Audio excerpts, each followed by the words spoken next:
किसी भी एग्ज़ाम को, नॉट ओनली एचसीएस, कोई भी एग्ज़ाम की प्रिपरेशन हम स्टार्ट करते हैं, जो हम देते हैं, तो उसके लिए दो चीज़ें सबसे ज़्यादा रेलेवेंट हैं, प्रीवियस ईयर क्वेश्चंस और उसका जो सिलेबस है। तो ये महत्वता है मॉक टेस्ट्स की प्रीलिम्स के लिए, मैं इसकी जितनी ज़्यादा इंपॉर्टेंस कहूँ उतना ही कम है। तो मैंने लगभग 10 से 12 मॉक टेस्ट दिए हरियाणा के, और हर मॉक टेस्ट के अंदर डिफरेंट नंबर ऑफ क्वेश्चंस मैंने अटेम्प्ट किए। किसी के अंदर मैंने 100 में से 98 कर रहे। अभी रिसेंटली हरियाणा सरकार ने मेंस का जो सिलेबस है वो चेंज कर दिया है, और मेंस के सिलेबस में GS 1 2 3 4 उसी तरीके से उन्होंने जो है सिलेबस बना दिया है। तो मेंस की आंसर राइटिंग जो है उसके बारे में आप बताएंगे, आपने कैसे मेंस की आंसर राइटिंग को तैयार किया है?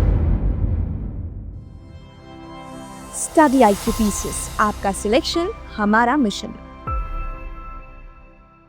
नमस्कार दोस्तों, Haryana study IQ YouTube channel पे आप सभी का बहुत बहुत स्वागत है। और आज एक विशेष मेहमान, और सबसे पहले तो उनको किसी परिचय की आवश्यकता नहीं है, लेकिन फिर भी आप सभी से मिलने के लिए आपके जितने भी डाउट हैं हरियाणा सिविल सर्विसेज की तैयारी से संबंधित, क्योंकि आपको पता है अब आपका नोटिफिकेशन किसी भी समय डिक्लेयर हो सकता है, तो उन सारे डाउट्स को क्लियर करने के लिए आज हमारे साथ उपस्थित हैं गुड़गांव के ACP अभिलक्ष जोशी जी। तो सबसे पहले तो सर आपका बहुत बहुत स्वागत है। और सबसे पहले हमारे जितने भी कैंडिडेट्स हैं जो तैयारी कर रहे हैं उन सभी की तरफ से भी कि आपने अपने कीमती समय में से और हमें ये समय आपने दिया। धन्यवाद मैं स्टडी IQ टीम का और सभी जो एप्लीकेंट्स हैं, जो अभ्यर्थी हैं, उन सबका बहुत बहुत धन्यवाद करता हूँ।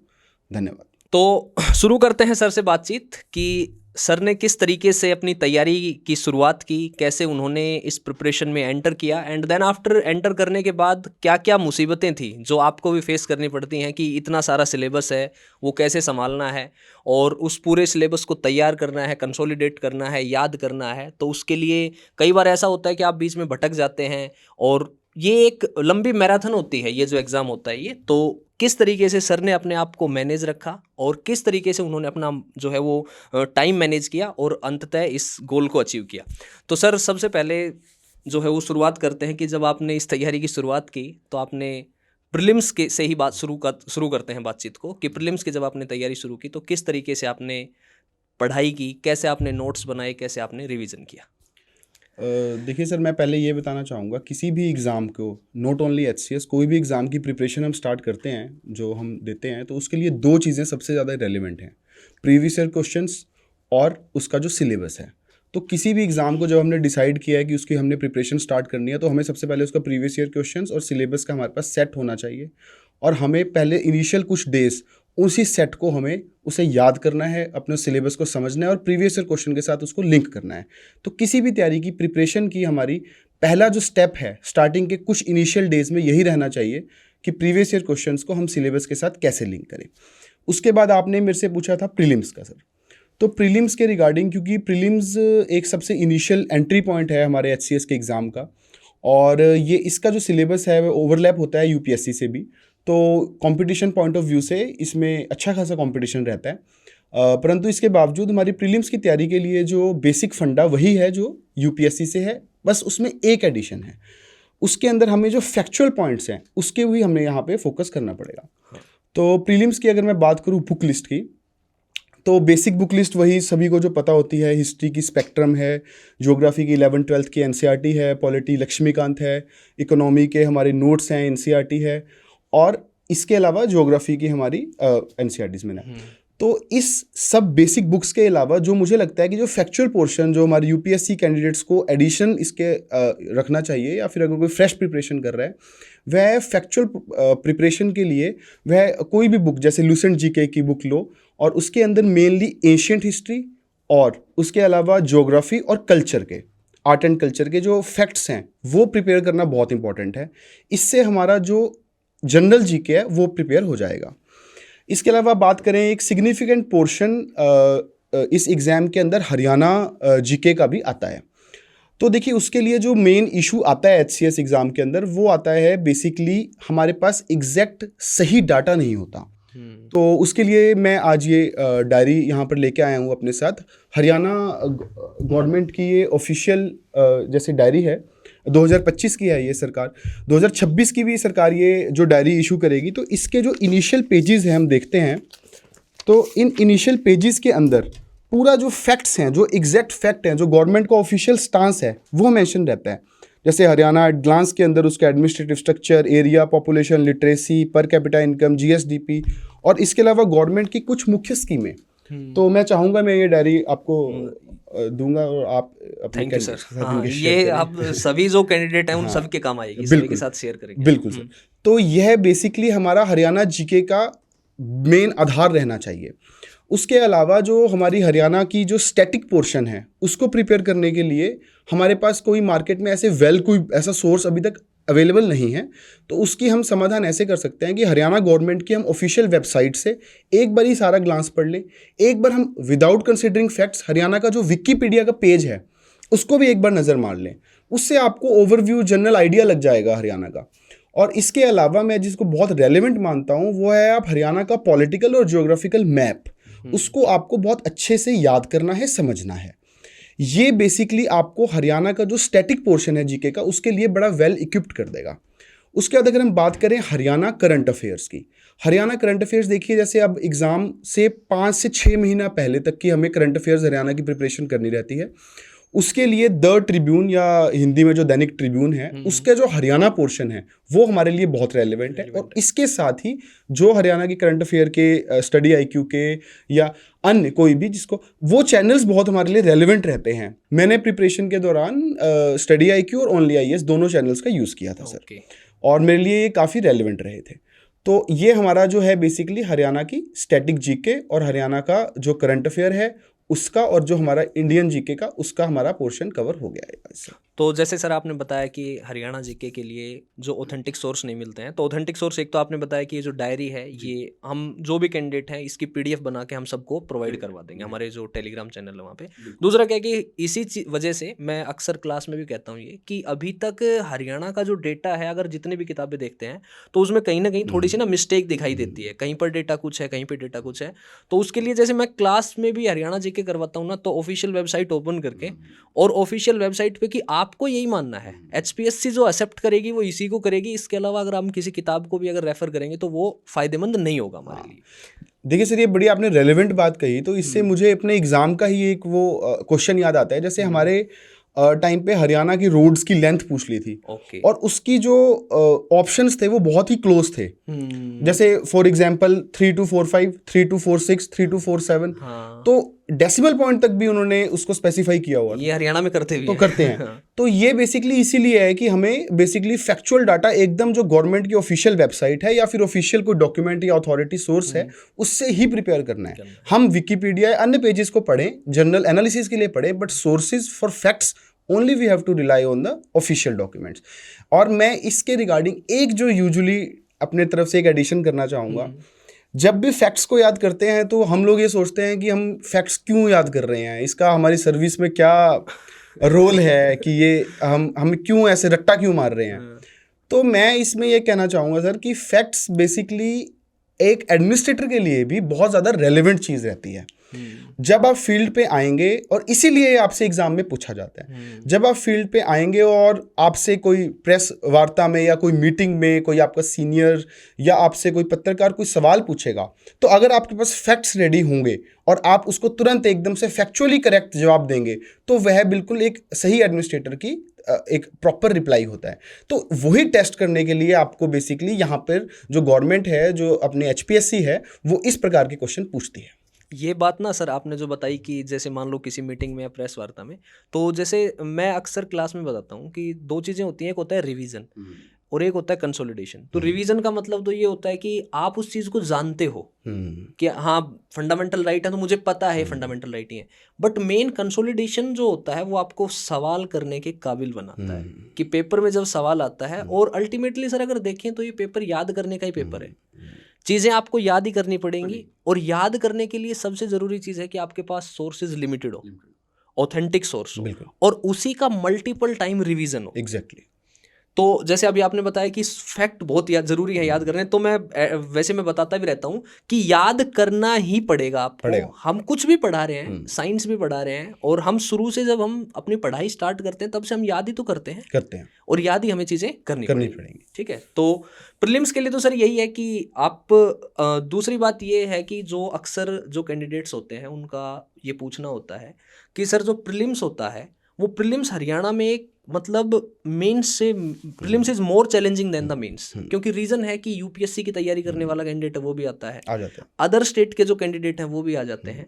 तो इस प्रीलिम्स के एग्जाम के लिए मतलब जो मॉक टेस्ट होते हैं या फिर रिवीजन टेस्ट होते हैं या फिर हम कह लें कि मॉड्यूल टेस्ट होते हैं, वो किस तरीके से अपीयर करने चाहिए और उसकी क्या महत्व रहता है हमारे इस एग्जाम को देखते हैं तो? देखिए, आपने बहुत ही रेलेवेंट और सटीक बात ये जो अभी आपने करी है, जो ये महत्ता है मॉक टेस्ट की प्रीलिम्स के लिए, मैं इसकी जितनी ज़्यादा इंपॉर्टेंस कहूँ उतना ही कम है।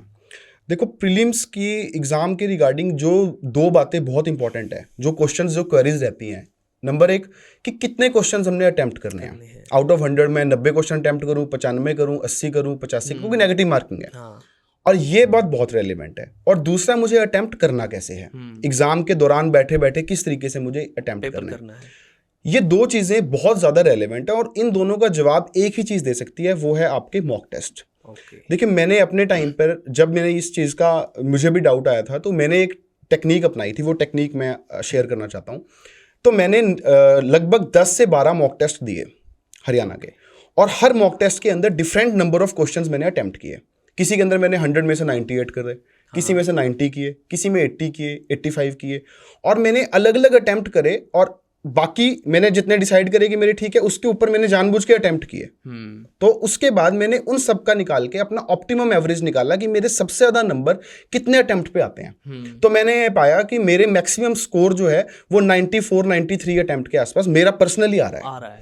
तो मैंने वही टेक्निक अपनाकर मैंने, जैसे मान लीजिए मुझे 85 क्वेश्चन आते थे, मैंने 85 कर दिए। बाकी मुझे जो थोड़ा डाउट था तो मैंने को वो कितने में हमने गैस वर्क करना है, उस चीज़ के लिए मैंने 93 तक वो किया, एंड दैट वर्कड। और ये बिल्कुल एनालिटिकल स्टैटिस्टिकल प्रॉपर अप्रोच हम कह सकते हैं, ये हो सकती है। सर, जैसे अभी आपने बताया, तो इसमें एक चीज़ मैं जोड़ना चाहूँगा कि नेगेटिव मार्किंग 1/4 है, और जनरली अगर हम देखते हैं तो 5 सवाल हैं, और जो मुझे नहीं आते, मुझे एक भी नहीं आता, अगर मैं 500 में अगर मैं मान लो तुक्का मारूंगा तो भी एक सवाल तो लगेगा ही लगेगा। लग सकता है, बिल्कुल ठीक है। तो भी मैं नो प्रॉफिट नो लॉस में हूँ। बिल्कुल। और अगर गलती से 2 सवाल ठीक हो गए मेरे, तो प्रॉफिट है, 1.25 मार्क्स का। Exactly. तो अल्टीमेटली कई बार क्या होता है, कैंडिडेट ये सोचते हैं कि भाई मेरे को तो जो आता है मैं वही करूंगा, तो ये 10वीं 12वीं क्लास का तो पेपर है नहीं। एग्जैक्टली। और अगर इसमें आपको 45-50 क्वेश्चंस हैं जिस पे आप श्योर हो कि हाँ मेरे सही है, तो ये है कि बाकी सवालों में अगर आप, जैसे आपने बताया गैस वर्क जो होता है, तो गैस वर्क बड़ा काम करता है।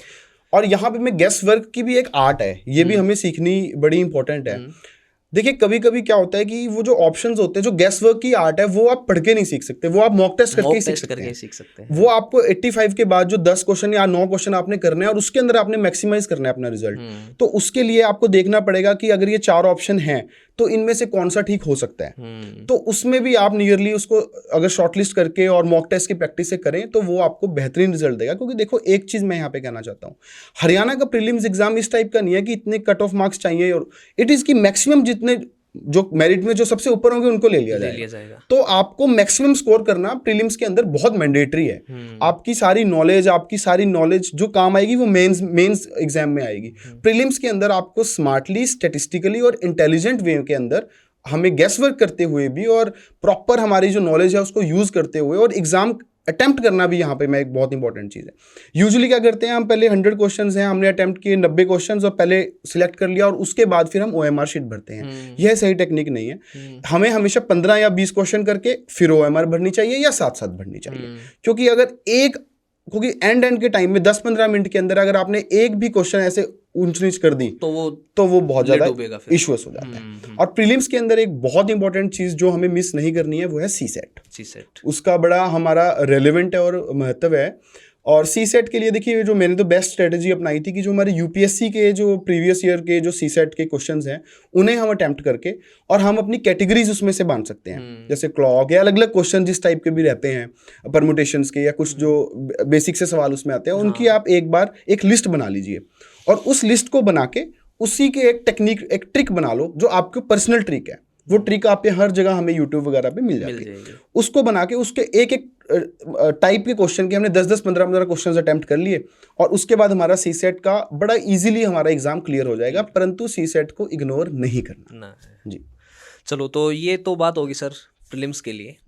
उसके बाद अब जैसे क्या है कि अभी रिसेंटली हरियाणा सरकार ने मेंस का जो सिलेबस है वो चेंज कर दिया है जी। और मेंस के सिलेबस में GS 1 2 3 4 हूबहू जो UPSC में जैसे GS 1 हो गया हिस्ट्री ज्योग्राफी, GS 2 में इंटरनेशनल रिलेशन हाँ जी। पॉलिटी है, उसी तरीके से उन्होंने जो है सिलेबस बना दिया है।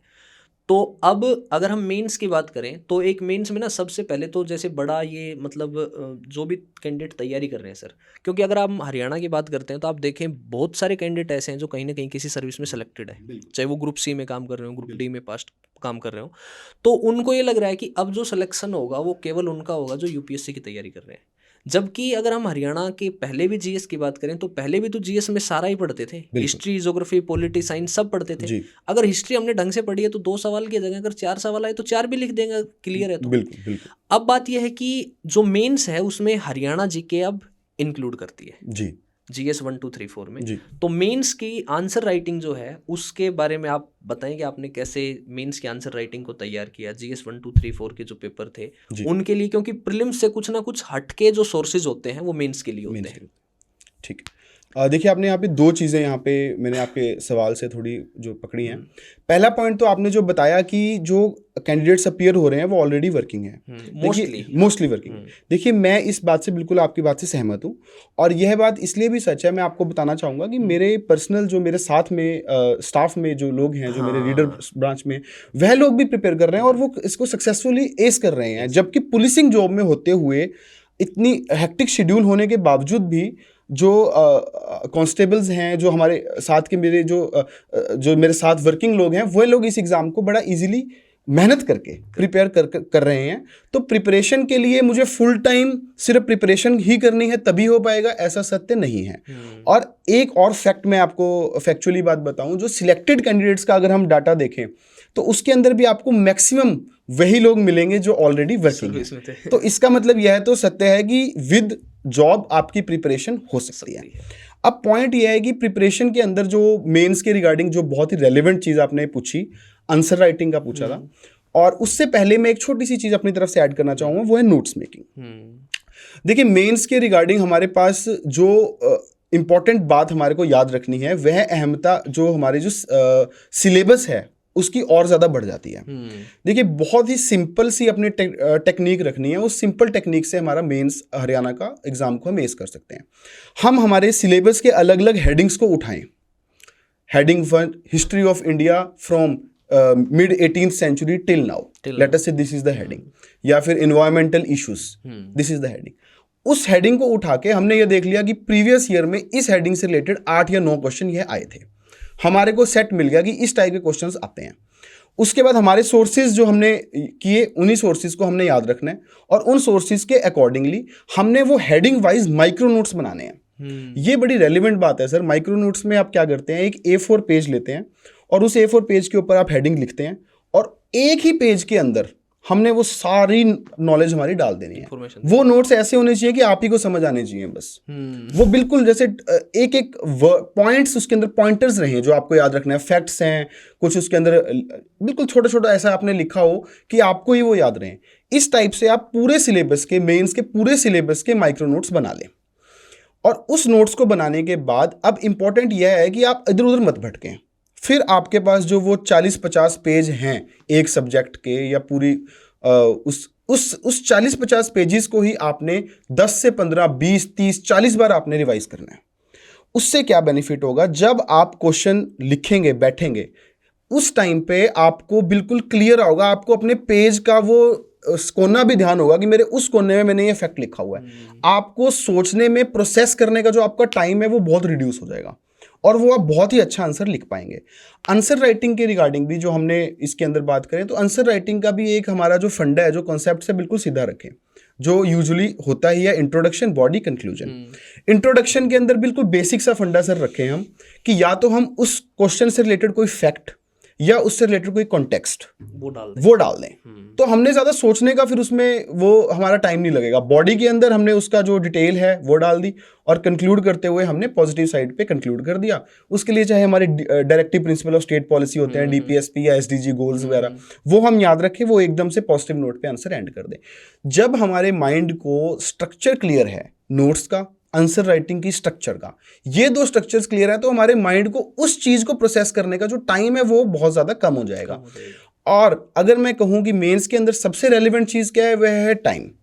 अगर आपने टाइम में आंसर लिख दिया और सारे क्वेश्चंस अटेम्प्ट कर दिए, आपकी काफ़ी प्रोबेबिलिटी है कि आपका एग्जाम हो जाएगा।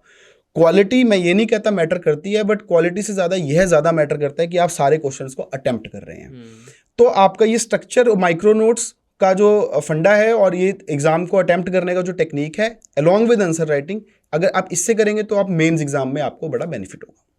जैसे सर आपने बताया, तो इसमें एक चीज़ मैं ऐड करना चाहूँगा, और इसमें अगर कुछ आपको एडिशन करना हो तो आप मुझे बताइएगा।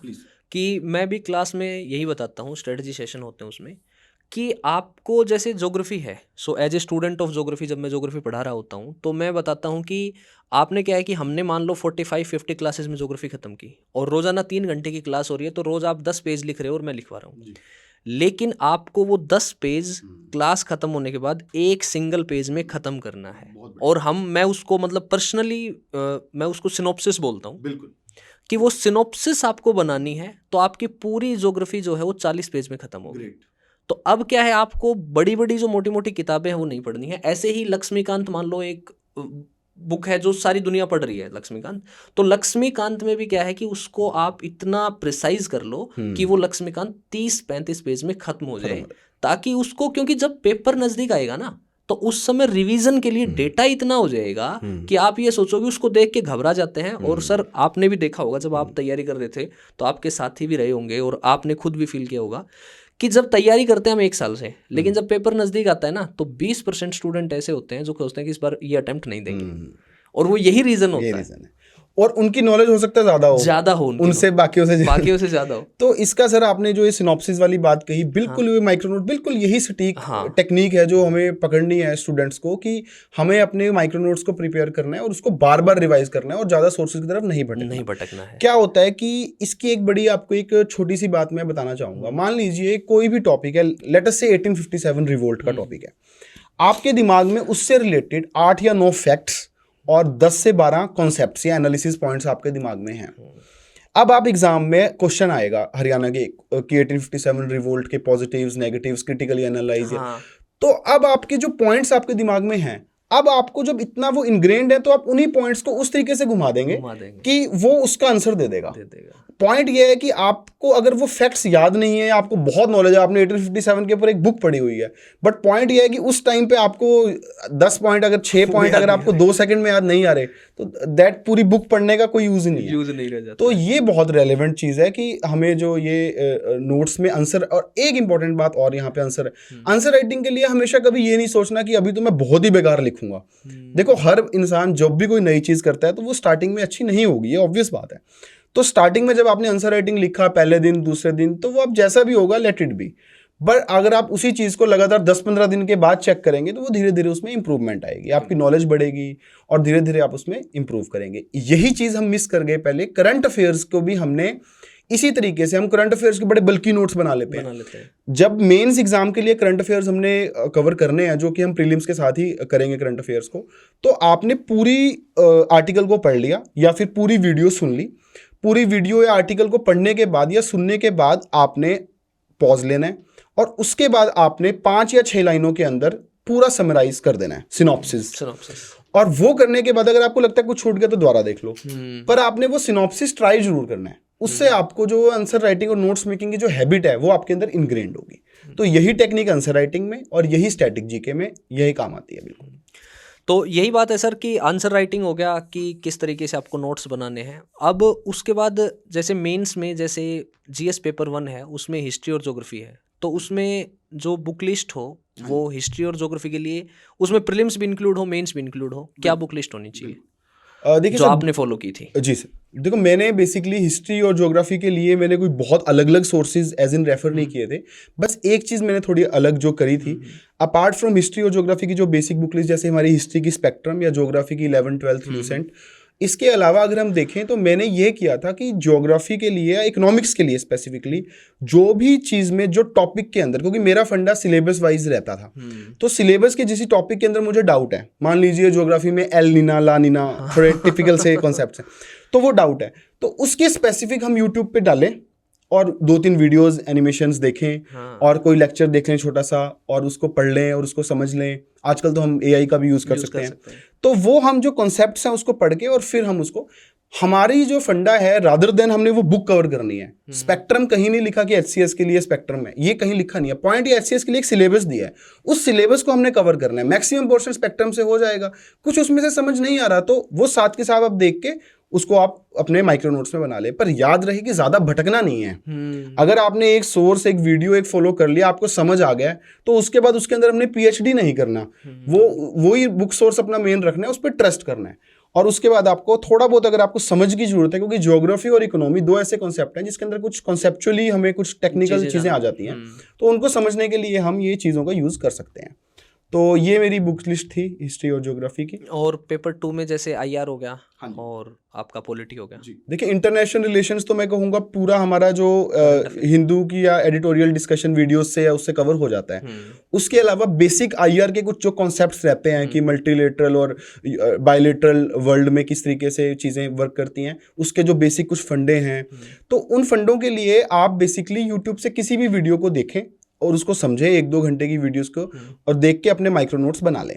उसके बाद आपने जो बेसिकली डेली करंट अफेयर्स में पढ़ना है उनके साथ हमने लिंक करना है। इंपॉर्टेंट यहाँ पे ये है हरियाणा के लिए जो आपको एक एक्स्ट्रा एज देगा बाकियों से, आपने जब भी किसी भी टॉपिक को, चाहे history, geography, polity, IR, economy, society, ethics, किसी भी टॉपिक को पढ़ना है, उसमें आपने कोशिश करनी है कि हम अपने हरियाणा को उसमें कैसे लिंक करें। देखिए, Haryana being Haryana civil services officers, आपको अपनी मैक्सिमम लाइफ हरियाणा में ही सर्व करना है। तो अगर एग्जामिनर को यह दिख रहा है कि आपको हर कॉन्सेप्ट को आपने हरियाणा से लिंक किया है, आप अपने आंसर में 1-2 लाइनें हरियाणा का एग्जाम्पल डाल दे रहे हैं, तो ये चीज़ आपको ऑब्वियसली एडेड एडवांटेज देगी। इसके लिए यूजुअली मैं अपने आंसर्स के अंदर हरियाणा का एक छोटा सा मैप भी बना देता था या इंडिया का मैप बना देता था। तो यह चीज़ हमें बहुत ज़्यादा रेलेवेंटली हमें हेल्प करती है सर।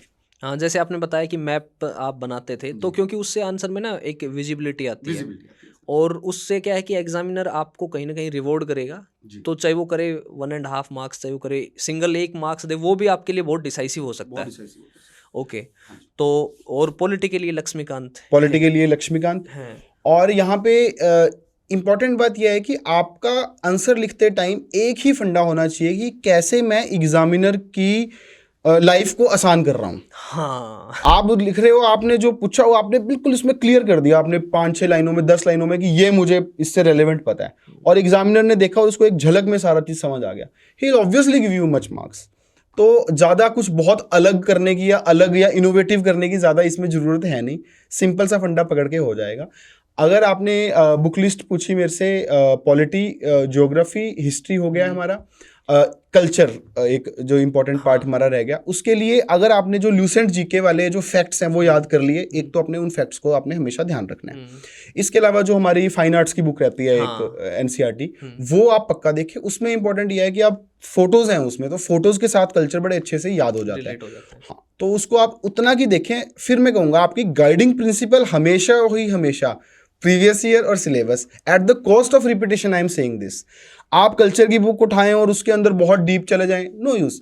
आप देखो प्रीवियस ईयर और सिलेबस में क्या लिखा हुआ है, उसके अकॉर्डिंग आप अगर बुक को पढ़ेंगे तो ही उसका रेलेवेंस है, अदरवाइज कोई फायदा, अदरवाइज आप भटक जाएंगे और आप उस सफिशिएंट टाइम के अंदर तैयारी नहीं कर पाएंगे। ठीक है। और इकोनॉमी के लिए सर? देखो, इकोनॉमी के लिए मैंने बेसिकली वीडियोस जो यूट्यूब पे देखी थी और उन्हीं से ही मैंने अपनी प्रिपरेशन की थी, और उससे मेरी सफिशिएंटली प्रिपेयर हो गया था। उसके अलावा जो कुछ कॉन्सेप्ट्स थे उनको मैंने समझ लिया था अलग से। थोड़ी सी मैंने उसमें NCERT की जो मैक्रो इकोनॉमिक्स की बुक है 11th क्लास वाली, उसको मैंने स्टडी किया था। कुछ बेसिक जो फंडे हैं समझने के लिए, जो GDP, PPP, इन सब कॉन्सेप्ट्स को समझने के लिए उसको फॉलो किया, क्योंकि मैं इकोनॉमिक्स बैकग्राउंड से नहीं हूँ। और उसके अलावा बेसिकली जो वीडियोज़ है उससे मैंने एनालिटिकल चीज़ देख ली थी। ठीक है। और उसके बाद अब जैसे इन्वायरमेंट हो गया, डिजास्टर मैनेजमेंट हो गया, तो पहले तो क्या था कि सर हरियाणा में इतना रेलिवेंटली पूछा नहीं जाता था इन्वायरमेंट और डिजास्टर मैनेजमेंट से, लेकिन इस बार क्या करती है, पेपर 3 में जो हमारा इन्वायरमेंट होता है, डिजास्टर मैनेजमेंट होता है, तो उसको इंक्लूड कर दिया है। तो इन्वायरमेंट और डिजास्टर मैनेजमेंट को मतलब कैसे हरियाणा के पर्सपेक्टिव से कैसे पढ़ा जाएगा? देखो, इन्वायरमेंट और डिजास्टर मैनेजमेंट दोनों काफ़ी रेलेवेंट हैं, और उसके लिए हमारी एक ज्योग्राफी की NCERT थी, जिसके एंड वाले चैप्टर्स के अंदर ओल्ड एनसीईआरटी होती थी जिसके एंड वाले चैप्टर्स के अंदर इन्वायरमेंट बड़े अच्छे से कवर था, या फिर शंकर आईएएस की एक बुक आती है, बड़ी अच्छी वो डिटेल्ड इलेबोरेटिव बुक है। अब हैविंग सेड दैट, वो बुक बेसिकली एक इन्वायरमेंटल पर्सपेक्टिव, यूपीएससी पर्सपेक्टिव से बनाई गई है, बट उसके अंदर से आपने बस जो बेसिक फंडे हैं, जो कॉन्सेप्चुअली आपको बनाने हैं अपने माइक्रो नोट्स हरियाणा रेलिवेंट, सिर्फ उतने पोर्शन को आप पिक करें और शंकर आईएएस की बुक से सफिशिएंटली कवर वो हो जाएगा। और डिजास्टर मैनेजमेंट मेनली जो आप अपना इंटरनेट से ही उसको बड़ा इजीली एस कर सकते हैं, यूट्यूब वीडियोस में बड़ा इलेबोरेटली वो एक्सप्लेन्ड होता है वहाँ से, या फिर आप अपने ऑनलाइन सोर्सेज। नहीं कोई बात नहीं, डिजास्टर मैनेजमेंट मैं भी करवा दूंगा एज स्टूडेंट, तो वो तो बेस्ट रहेगा। तो मैं यूट्यूब पे सभी के लिए कवर करवा दूंगा। वैसे मैंने प्रोमिस किया हुआ है ज्योग्राफी, एनवायरनमेंट और डिजास्टर मैनेजमेंट के लिए आपको कहीं भटकने की आवश्यकता नहीं है, ठीक है, और हरियाणा जीके के लिए बिल्कुल सर। तो और उसके बाद सर पेपर 4 ऐड कर दिया, और अच्छा पेपर 3 में एक बात रहेगी, साइंस एंड टेक। देखो साइंस एंड टेक दोनों, पहले तो प्रीलिम्स के अंदर भी साइंस एंड टेक शायद मिस हो गया था हमारा। साइंस एंड टेक प्रीलिम्स के रिगार्डिंग आपकी जो ल्यूसेंट की बुक आती है उसको हमने याद करना है। उसके अंदर भी सिंपल कॉन्सेप्ट्स है कि जो बहुत टेक्निकल चीज़ें हैं उसकी थोड़ी बहुत 1-2 मिनट की जो एनिमेशंस या वीडियोस है वो आप देख लीजिए। बायोलॉजिकल जो हमारे ऑर्गन्स हैं उन सब के जो कॉन्सेप्ट्स हैं, क्वेश्चन के अंदर थोड़े टेक्निकल चीज़ें पूछ लेते हैं हरियाणा में, ग्लैंड्स वगैरह और इन चीज़ों के ऊपर पूछ लेते हैं। और आजकल हरियाणा में थोड़ा सा अलग लेवल पे थोड़ा डेप्थ ज़्यादा है, तो आपको उसी तरीके से जो हरियाणा में आप देख रहे हैं, जैसे मुझे अभी ध्यान है कि बोन्स बहुत पूछते थे कि वो कि बोन्स की, ह्यूमन बॉडी की डिफरेंट बोन्स के बारे में पूछते थे या वो, तो एक बार ही आपने वो देख लिया कि ये ज़्यादा पूछी जा रही हैं चीज़ें प्रीलिम्स में और मेंस में, उसके स्पेसिफिक जो ल्यूसेंट में या अलग अलग जगहों पे आपने याद करना है वो अपना याद करके उसको आप रखें। यहाँ पे इंपॉर्टेंट बात यह है कि जब आप उसको क्रैम कर रहे हैं, अपने प्रीलिम्स के नोट्स बना रहे हैं, साथ में आप उसको अपने उन्हीं को ही आपने अपने मेंस के टाइम पे भी रिवाइज करना है, क्योंकि फैक्ट्स तो आपने आंसर्स के अंदर वही लिखने हैं, तो वो आपके लिए काफ़ी रेलेवेंट रहेंगे।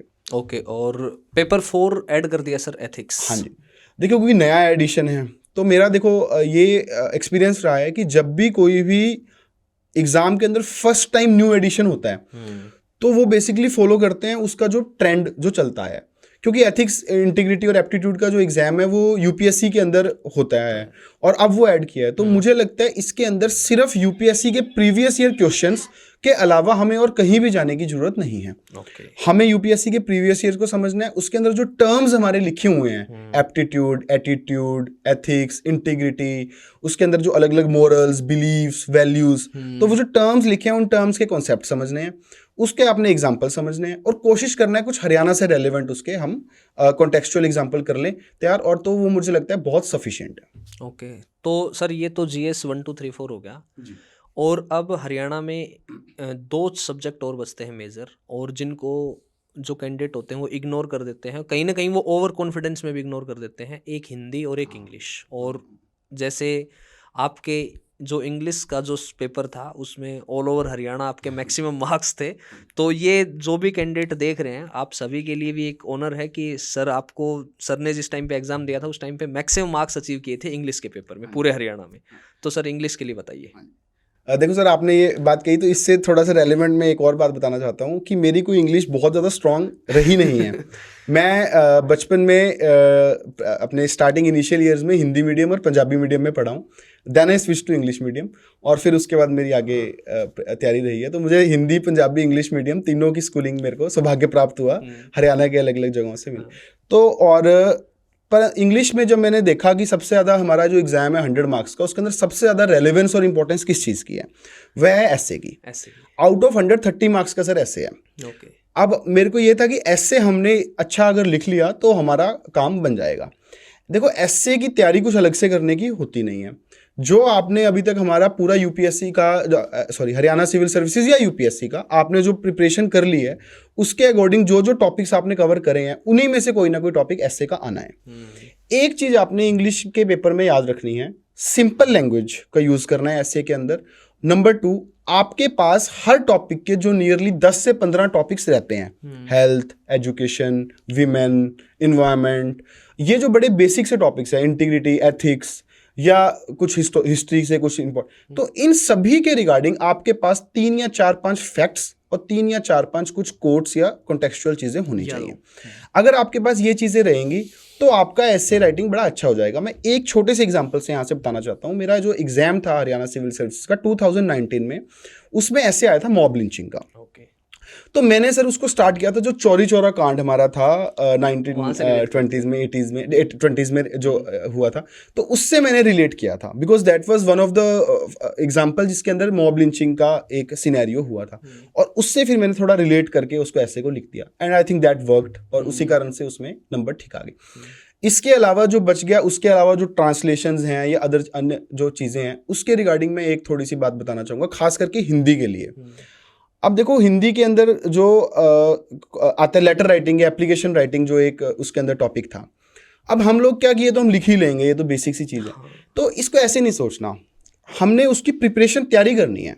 मैं आपको बताऊँ, राघव प्रकाश करके एक हिंदी की बुक है, तो मैंने उस बुक में से और अन्य बुक में से एप्लीकेशन राइटिंग के अलग अलग फॉर्मेट्स को समझा और उसको लिखा।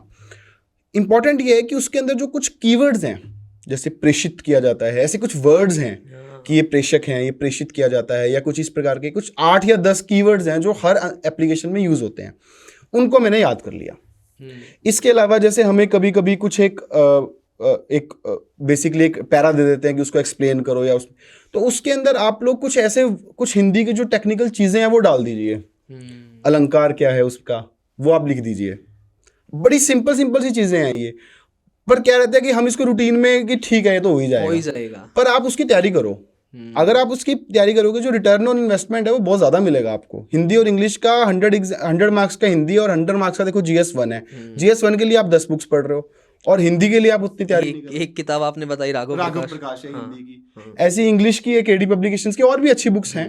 तो कोई भी बुक एक सिलेक्ट करके उसको एक बार तैयारी करो, पढ़ो, और प्रीवियस ईयर के साथ लिंक करते हुए उसको आप प्रॉपरली उसके भी नोट्स बनाओ। मैंने हिंदी और इंग्लिश के भी अच्छे माइक्रो नोट्स बनाए थे, और उसको मैं यहाँ पे साथ में डालो।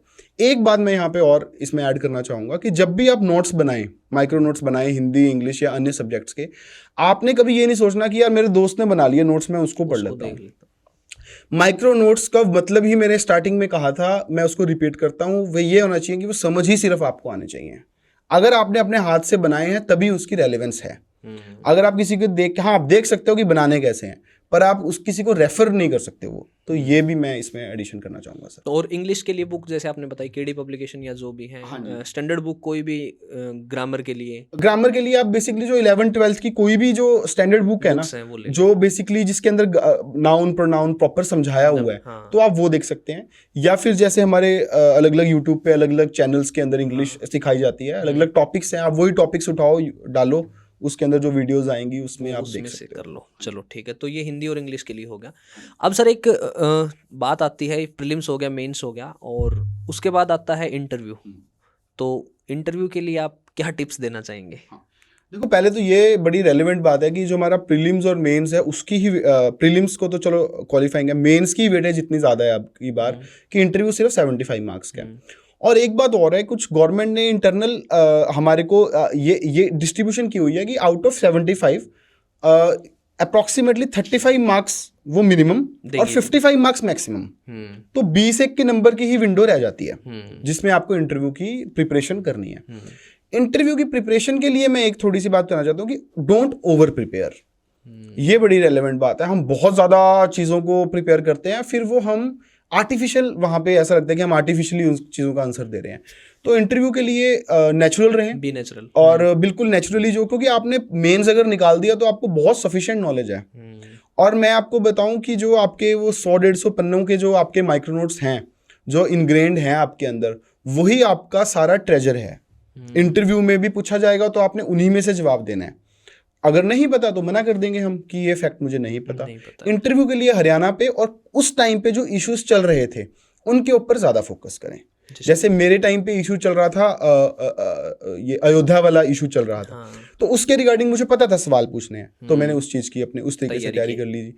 तो ये इंटरव्यू के लिए रेलिवेंट है, नेचुरल काम, और जो रेलिवेंट करंट अफेयर्स जो उन दिनों में चल रहे हैं उसके रिगार्डिंग, और फैक्ट्स के साथ थोड़ा सा अगर हम उनको तैयार कर लें तो और अच्छा। हाँ जी।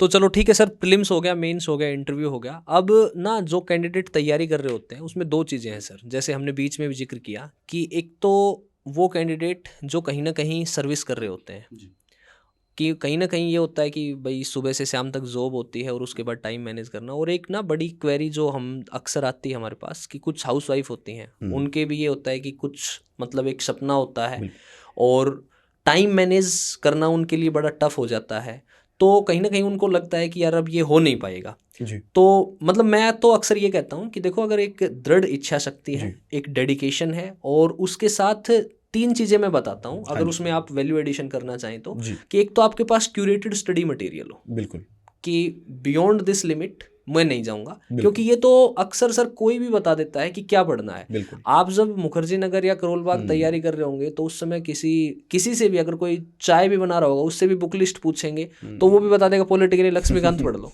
ठीक बात। मेन बात ये होती है कि जो आपको ये बता दे कि क्या नहीं पढ़ना है, you have to demarcate the line कि बियॉन्ड दिस मैं नहीं जाऊंगा।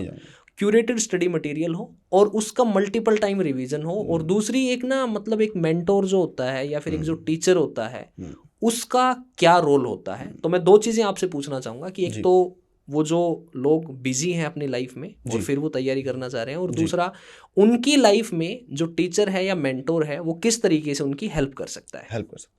आपने बहुत ही रेलेवेंट क्वेश्चंस पूछे हैं, क्योंकि जब हम प्रिपरेशन करते हैं तो उस टाइम पे हमारे को डिसीजंस लेने होते हैं कुछ, कि क्या मैं जॉब छोड़ूं, क्या मैं यूपीएससी की प्रिपरेशन ही कंटिन्यू करूं या एचसीएस में स्विच करूं। ये बहुत ज़्यादा एक रेलेवेंट प्रश्न हर एक के दिमाग में आता है। या फिर कि यार मैं तो एक ग्रामीण पृष्ठभूमि से हूँ, मैं तो हिंदी मीडियम का हूँ, मेरे से तो नहीं हो पाएगा। वहाँ तो ओल्ड राजेंद्र नगर में, मुखर्जी नगर में तो बहुत ज़्यादा कैंडिडेट्स हैं जो पढ़े 10 साल से प्रिपेयर कर रहे हैं। तो ये सारे डाउट्स आना बहुत ही नेचुरल है और नॉर्मल है। आपने बिल्कुल रेलेवेंट बात बताई, limited study material plus multiple time revision, यह तो मूल मंत्र है ही। इसके साथ में मैं यह चीज़ कहना चाहूँगा कि आपको ट्रस्ट करना बहुत ज़रूरी है। मान लीजिए आपको किसी ने बताया एक फलानी किताब में से देखो ये क्वेश्चन आ गया प्रीलिम्स में, और देखो आप तो ये किताब पढ़ नहीं रहे हो, तो देखो प्रीलिम्स मुश्किल है, आप भटक जाओगे कि यार वो किताब मैं खरीद लूँ, वो भी पढ़ लूँ मैं। फिर किसी और ने बता दिया कि देखो यार इसमें से नहीं, ये एक बिलोथरा करके कोई बुक है उसमें से क्वेश्चन आ गया, कोई भी रैंडमली, तो इससे क्या होगा कि आप भटकने के आपके चांसेस हैं। पर पॉइंट ये है कि आपने एक बार ही अपना फंडा क्लियर कर लिया कि मुझे ये सोर्सेज मैंने पढ़ने हैं, ऐसे मेरे को इसके नोट्स बनाने हैं, ऐसे मुझे आंसर राइटिंग करनी है, ऐसे मुझे नोट्स की रिवीजन करनी है, और ऐसे मुझे मॉक टेस्ट देने हैं। ये क्लियर है। आपको कोई भी आके, एचपीएससी भी आके कह देगी ये, फिर आपको भटकना नहीं है। फिर आपने एक बार डिसाइड कर लिया कि मुझे ये पढ़ना है, तो फिर आपको विश्वास रखना है कि ये जो मेरे सोर्सेज हैं इन्हीं में से मुझे होना है। क्योंकि हमने 100 में से 100 मार्क्स तो लेने नहीं सर, ना हमने मेंस के अंदर 100 में से 100 मार्क्स लेने हैं, हमने तो बस एक मेरिट लिस्ट में आना है। तो उसके लिए आने के लिए हमारे लिए ये रेलेवेंट है कि जो आप पढ़ रहे हो, जितना पढ़ रहे हो, उसको आपने ट्रस्ट करना है। कोई बात नहीं, अगर एक क्वेश्चन किसी और का ठीक हो गया कहीं और से पढ़ के, nothing much, not a big deal. Ultimately एम तो आपका मेरिट लिस्ट में आने का ना। तो ट्रस्ट बहुत इंपॉर्टेंट है अपने सोर्सेज पे। और दूसरी बात आपने बताई मेंटर, ये जो चीज़ें हमने डिस्कस की, यही चीज़ों को बार बार बताना, पहला तो बताना, नंबर 2 इसको रीइंफोर्स करना। क्योंकि हमारा माइंड क्या है ना कि एक बार ही बताने पे भटकता है फिर भी। अब आज जो अभ्यर्थी देख रहे होंगे अभी सोचेंगे कि यार ये ठीक बता रहे हैं, ये कर लें हम, बट उसके बाद उन्हें देखेगा कि यार एक मैगजीन है, कोई कुरुक्षेत्र मैगजीन है, कोई और मैगजीन है, वो भी हम पढ़ लें, हम इसको भी पढ़ लें। वो पर जब एक मेंटर का काम होता है वो बार बार रीइंफोर्स करता है। जैसे आपने बताया कि सिनॉप्सिस बनाओ, हर लेक्चर में आप बताते होंगे भाई सिनॉप्सिस बनाओ, देखो सिनॉप्सिस से ही बात बनेगी। तो 2 बार नहीं बनाएगा, 3 बार नहीं बनाएगा, अरे कुछ नहीं। बट फिर जब आपने बता दिया, मैंने बता दिया, कुछ और 2-4 लोगों ने बता दिया, तो उसको लगेगा कि यार जरूरी है, वो एक बार बनाएगा। वो बनाने के बाद और मेंटर उसको बार बार बताएगा कि बना भाई, उसने बना लिया, 2-3 बार बना लिया, उसके बाद उसको ट्रस्ट होगा कि यार इससे फायदा हो रहा है। आंसर राइटिंग जब नेक्स्ट टाइम लिखेगा तो उसको अपना सिनॉप्सिस वाला पेज याद आएगा कि जो सर ने पढ़ाया था मैंने 10-15 पेज में लिखा, उसके बाद उनको पढ़ के मैंने 1 पेज में ये उतार लिया। तो उसको जो अपना 1 पेज है वो याद आएगा और फिर उसको बार बार वो समझ जाएगा जो हम अभी ये कहना चाहते हैं। तो मेंटर का काम होता है पहले तो ज्ञान देना और फिर उसको रीइंफोर्स करना। तो ये मुझे लगता है बड़ा रेलेवेंट है।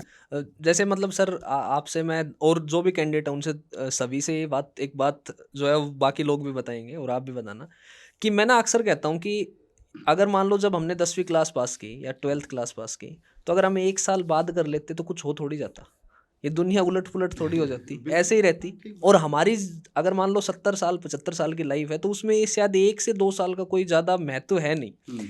तो अगर हम सोच रहे हैं इस एग्जाम को क्रैक करने की, तो मैं कहा 1 से 2 साल तुम भूल जाओ सब कुछ और इस पे लगा दो कि नहीं होगा ना, इससे ज्यादा तो कुछ नहीं होगा। बिल्कुल। ठीक है, और अगर तुम सब कुछ भूल के 1 से 2 साल लगा दोगे तो हो जाएगा, हो जाए। तो हो बहुत जाएगा। रेलेवेंट बात आपने बताई ठीक है। है, तो 1 से 2 साल मतलब अगर इस एग्जाम को अगर सीरियसली दिया जाए तो सीरियसली दिया जाए तो मतलब जाता है। इजीली क्रैक किया जा सकता क्या है। जैसे हम भी अभी जो है वो जो हमारे कोर्सेज हैं उनमें हम बताते हैं, तो उसमें ये सारी चीज़ें हमने इंक्लूड की हैं। जैसे आपसे आंसर राइटिंग का जिक्र किया कि एक डेडिकेटेडली 4 महीने का आंसर राइटिंग का बैच प्रोवाइड करते हैं, ताकि जब प्रीलिम्स हो जाए तो उसके बाद मेंस के लिए कहीं भटकना ना पड़े। जरूर। उसके अलावा जैसे आपने बताया कि मॉक टेस्ट बड़े रेलिवेंट है, तो मॉक टेस्ट के लिए हम क्या है कि लगभग 12 से 15 मॉक टेस्ट हम प्रोवाइड करवाते हैं। ओके। और वो 12 से 15 मॉक टेस्ट हैं, तो उससे ये एनालाइज हो जाता है कि आप कहाँ स्टैंड कर रहे हैं और आपकी कहाँ कहाँ गलतियाँ हैं, कहाँ कहाँ मिस्टेक हैं।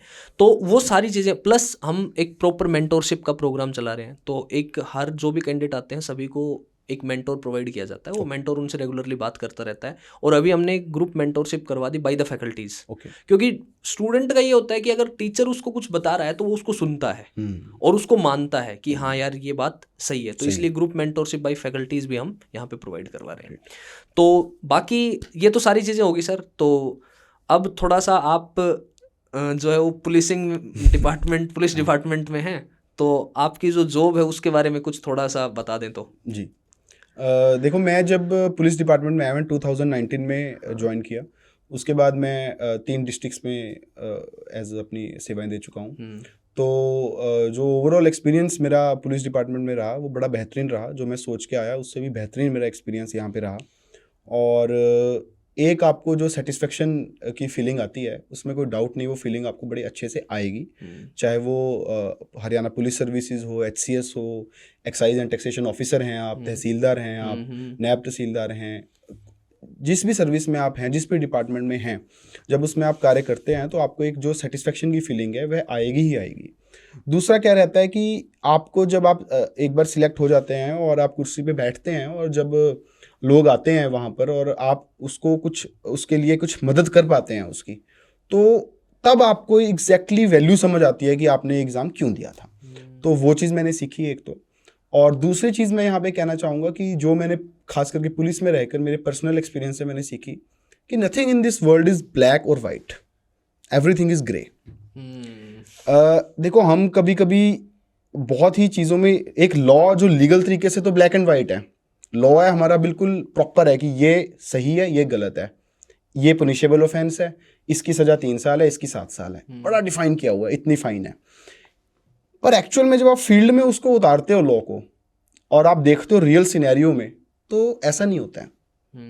कभी कभी एक टाइप का जो क्रिमिनल है जिसने वो करा है क्राइम, तो उसको सिनेरियो को समझना कि वो हीट ऑफ पैशन में है या उसने किस तरीके से उसको किया है, उसने प्री डिटर्मिनेट वो क्राइम है, तो वो सारी चीज़ें समझना और उसकी क्या सर्कमस्टांसेस सिनेरियो हैं या फिर क्राइम के बाद का क्या इफेक्ट रहा, तो ये सारी चीज़ें देख के not only criminal, her point of view से हमने तो लॉ फॉलो करना है, पर एज सोसाइटी हमें ये समझ आती है चीज़ कि know everything is not black और वाइट। तो उस चीज़ को हमने यहाँ पे मुझे समझने का सीखने का मौका मिला। और ये एक मुझे लगता है एक पर्सनल मेरे को सोसाइटी को समझने के साथ साथ मुझे पर्सनली डेवलपमेंट में इसने बड़ा हेल्प किया। ह्यूमन साइकोलॉजी को और समझने में मुझे बड़ी मदद मिली। और ये पुलिस की जॉब बहुत ज़्यादा अच्छे से सिखाती है। तीसरा, पुलिस की जॉब के अंदर बेसिकली जो वर्क लाइफ बैलेंस है उसका चैलेंज देखिए रहता ही रहता है।